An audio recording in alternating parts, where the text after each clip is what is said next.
देश और दुनिया की तमाम छोटी और बड़ी खबरों के लिए हमारे चैनल को सब्सक्राइब करना न भूलें और बेल का बटन जरूर दबाएं।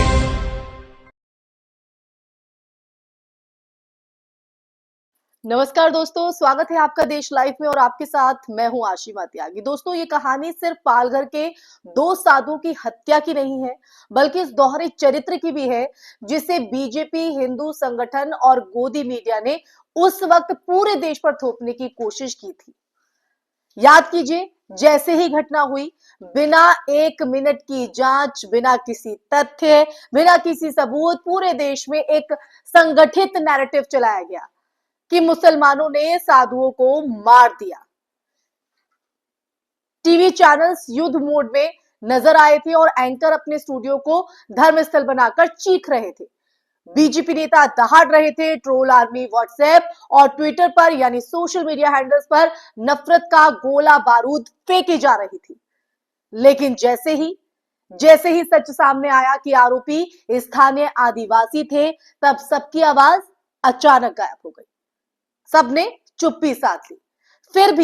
फिर भी सबसे बड़ा विडंबनापूर्ण मोड़ तो तब आया दोस्तों, या अब आया है, जब वही बीजेपी, वही पार्टी जो तब हाथ जोड़कर हिंदू हित के नाम पर कैलाश चौधरी पर उंगली उठा रही थी, आज उसी की अपनी पार्टी में बैठाकर उसी को यह साबित कर रही है कि उनके लिए अपराध मुद्दा नहीं, आरोपी का धर्म और राजनीतिक उपयोगिता ही असली मुद्दा है।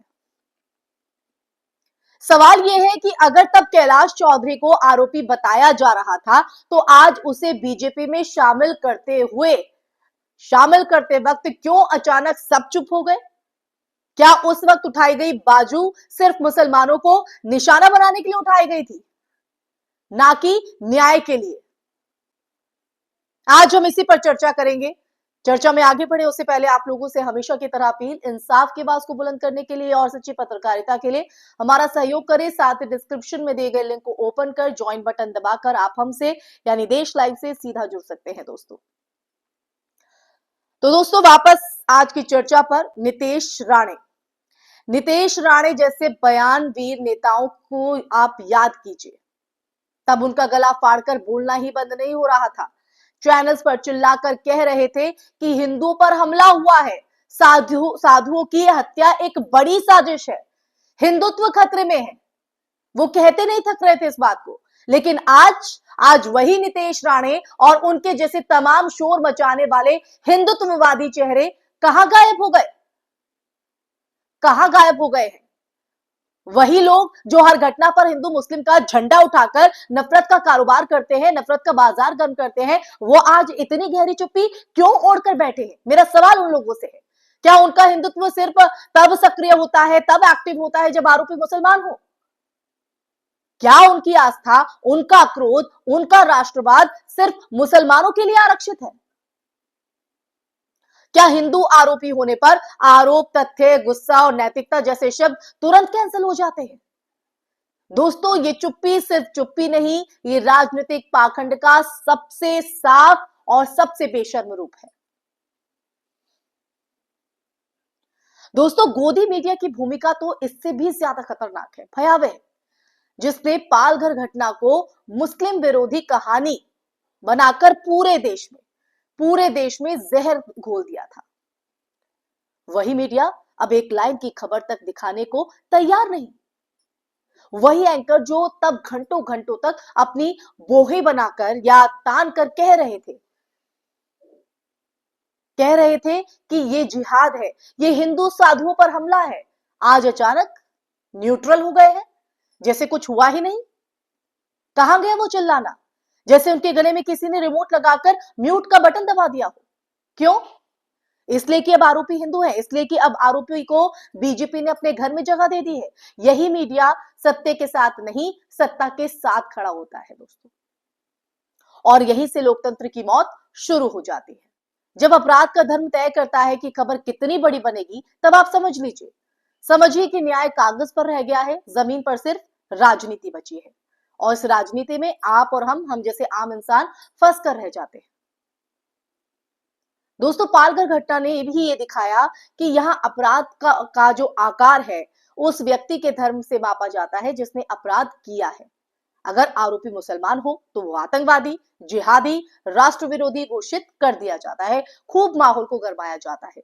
लेकिन अगर आरोपी हिंदू हो या बीजेपी के करीबी हो तो अचानक वो निर्दोष, गलतफहमी का शिकार, राजनीतिक साजिश का पीड़ित बन जाता है।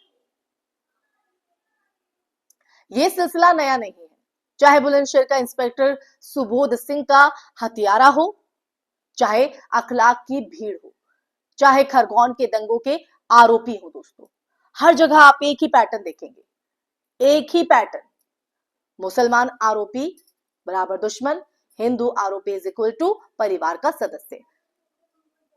गोदी मीडिया और हिंदू संगठन इस दोहरे रवैये को लगातार सामान्य बना रहे हैं, नॉर्मल कर रहे हैं और समाज को ऐसे खेमों में बांट रहे हैं जहां न्याय के तराजू पर धर्म का ताला लगा दिया गया है।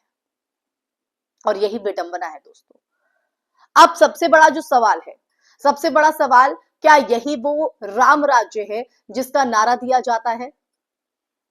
राम राज्य में न्याय समान होता है, सत्य सर्वोच्च होता है दोस्तों, और किसी भी निर्दोष को सिर्फ नफरत फैलाने के लिए निशाना नहीं बनाया जाता।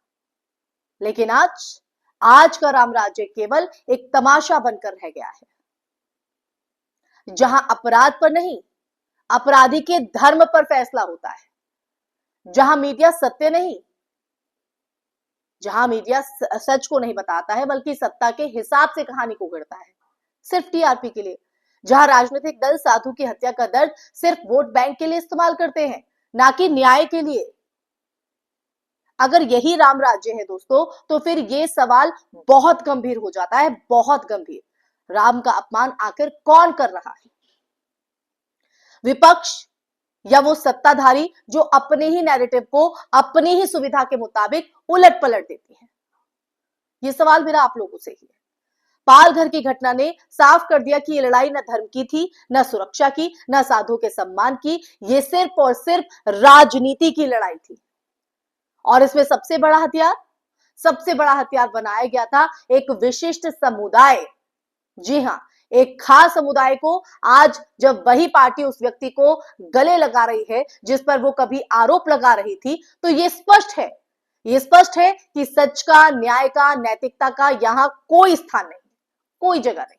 और अगर समाज ने इस पाखंड को नहीं पहचाना, यानी आपने और हमने नहीं पहचाना, तो आने वाले समय में लोकतंत्र की जड़ें इतनी खोखली हो जाएंगी, इतनी खोखली हो जाएंगी कि आवाज उठाने का अधिकार भी सत्ता की दया पर निर्भर करेगा दोस्तों, हम पर नहीं।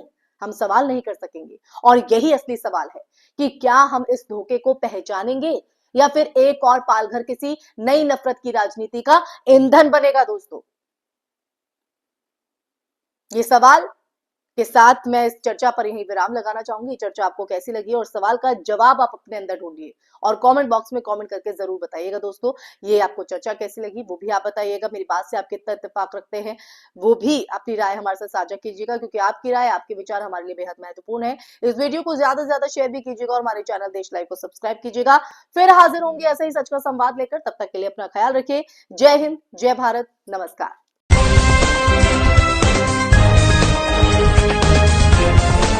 देश और दुनिया की तमाम छोटी और बड़ी खबरों के लिए हमारे चैनल को सब्सक्राइब करना न भूलें और बेल का बटन जरूर दबाएं।